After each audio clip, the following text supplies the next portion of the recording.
Hi everyone, welcome back to another video from Wake&Tech. Today in this video we are going to be learning how to invite someone to a server on Discord. First of all, open the Discord application on your smartphone or your computer and log in if you haven't already.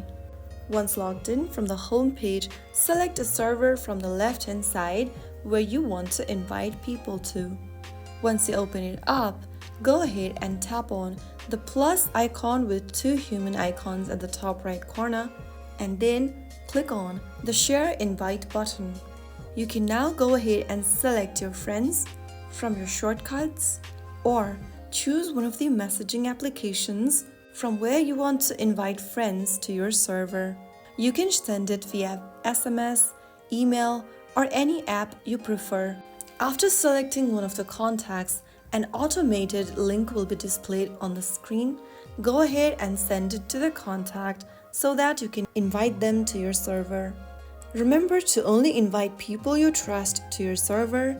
Avoid sharing server links publicly unless you're okay with anyone joining. And that's how you can easily invite someone to your Discord server in just a few taps. It's quick and easy and totally beginner friendly.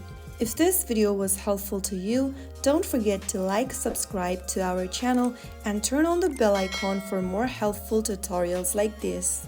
I will be back again in the next video. Thank you for watching.